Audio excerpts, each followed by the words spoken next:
안녕하세요. 월간조선 정혜연입니다. 월간조선 최우석입니다. 지난 시간에 이재명 후보의 경제는 과학이 아니다라는 것에 대해 왜 경제는 과학인지에 대해서 우리 정혜연 기자가 자세히 설명을 드렸는데요.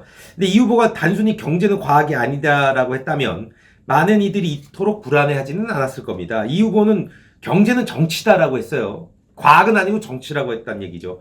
여기에는 참 많은 의미가 함축되어 있는데요. 이에 대해서 이야기를 한번 나눠보도록 하겠습니다. 예. 이재명 후보가 이제 한 유튜브 채널 3프로라는데 출연한 뭐 거 유명한 봤는데 유튜버죠. 한 90분 예. 굉장히 길어요. 저도 봤거든요. 진짜 말을 잘하더라고요. 근데 선배가 시간이 많았던 모양입니다. 90분이나 이재명 후보한테 또 내주고. 아니 댓글에 뭐가 있었냐면은 90분이 어떻게 지나가는지 몰랐어요. 너무 쉬워요. 이래갖고 제가 나중에 좀 오기가 생기더라고요. 이거 제가 만약 안 들으면은 저는 이렇게 재미가 없었던 내용인가? 들었는데 제 입장에서는 정말 반박하고 싶은 게 너무나 많은데 그냥 이렇게 편하게 이렇게 들어보면은 진짜 말 잘한다는 생각이 말씀을 잘하세요. 제가 인터뷰를 해봤을 때도 제가 인터뷰해본 사람 중에 거의 손꼽힐 만큼 그래요? 말씀을 진짜 잘해요. 네, 그러니까 이게 근데 그때 제가 얘기했을 때는 나름의 이제 본인만의 근거도 많이 제시하고 그랬어요.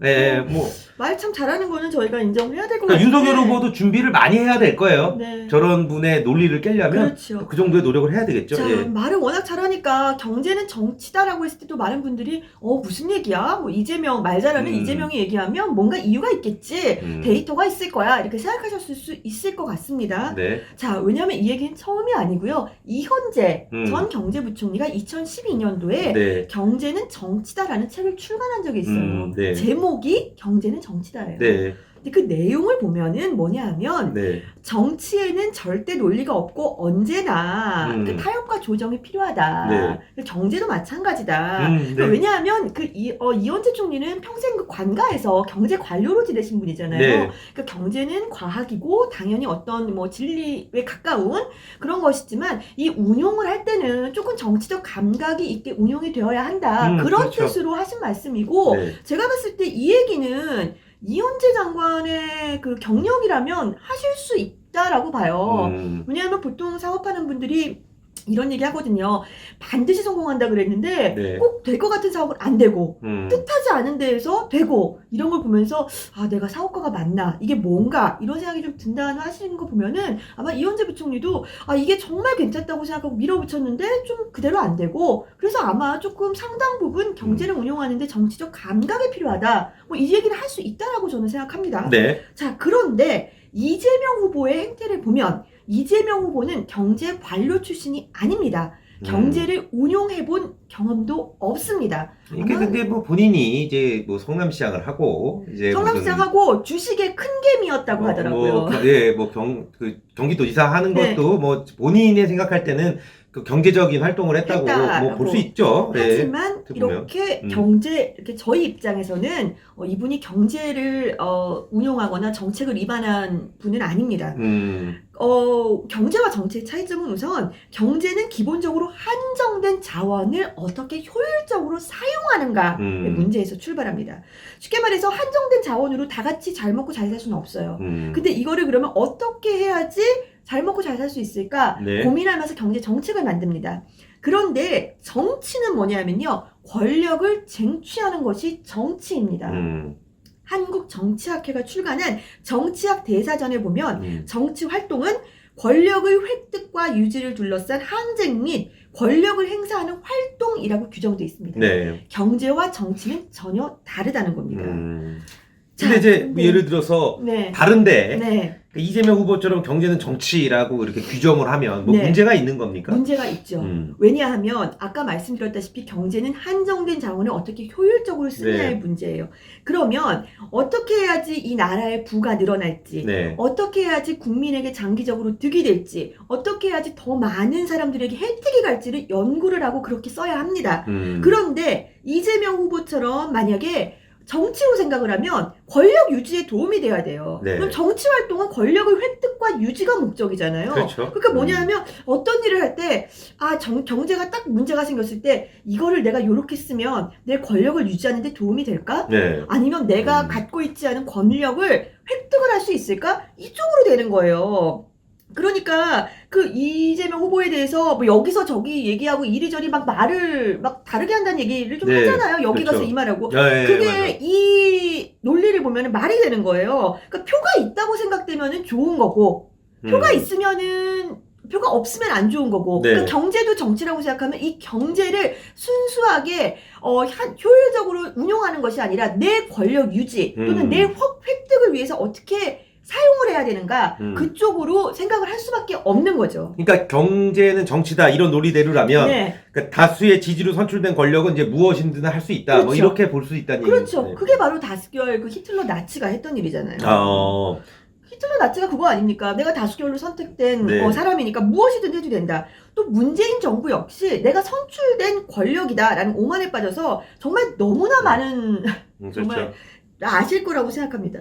더더군다나 경제는 정치다라고 생각을 하는 순간 경제는 정치의 하위 도구로 전락을 합니다. 네. 그러니까 정치는 권력 획득 또는 유지하는 거니까 네. 이 경제는 이 권력을 유지하고 획득하는 그 하위 도구로서의 역할을 해야 되는 겁니다.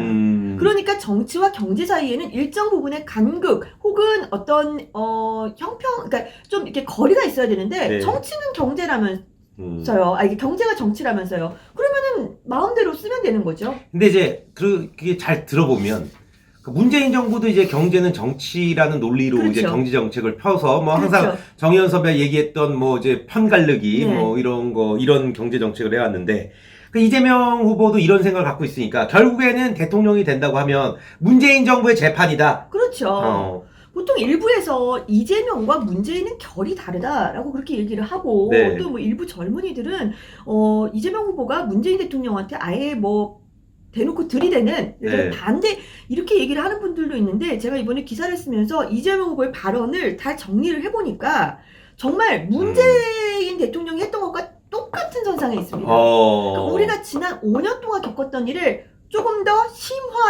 심도 있게 또 겪을지 모르겠다는 거죠. 네. 원전 폐기, 소득주도 성장, 공급 없는 부동산 때려잡기 이런 시장의 원리와 전혀 어긋나는 게 또 반복이 될 확률이 굉장히 높습니다. 지금 여러분 5년 지금 문재인 임기 언제 끝나나 뭐 이거 기다리시는 분이 많은데 네. 똑같은 걸 또 5년을 반복해야 된다. 거죠. 그래서 뭐 부동산 문제는 제가 너무 많이 말씀드렸으니까 차치하고 지금 현재 여러분들은 대한민국의 빚을 보통 경제활동을 하는 분들이라면 1인당 4천만 원을 지금 어깨에 짊어지고 있습니다. 그렇습니까? 최 기자도 저도 이게 지금 합쳐서 우리 둘이 8천만 원 국가 빚을 지고 있습니다. 이게 문재인 정부 들어서 늘어난 빚입니다. 네. 제가 개인적으로 갚아야 될 부채도 많은데 이제 국가에서 저한테 4천만 원 빚을 주면 어떡합니까? 그러니까요. 네. 그러니까 가장 협의의 국가 부채를 기준으로 지금 1,000조 원이 넘었습니다. 천조국이 된 건데 진짜 빚 천조국이 된 거예요. 정말 이거를 또 이렇게 얘기할 거예요. 나눠보니까 1인당 2천만 원이다. 뭐 별로 안 늘었다. 문재인 정부는 통계 조작을 하니까. 그런데 이 2천만 원에는요. 어제 태어난 아기도 포함되고 진짜 내일 모레 돌아가실지 모르는 어른들 다, 노인분들 다 포함된 거고요. 쉽게 말해서 영유아와 노인을 뺀 생산 가능 인구로 하면은 1인당 4천만 원 정도입니다.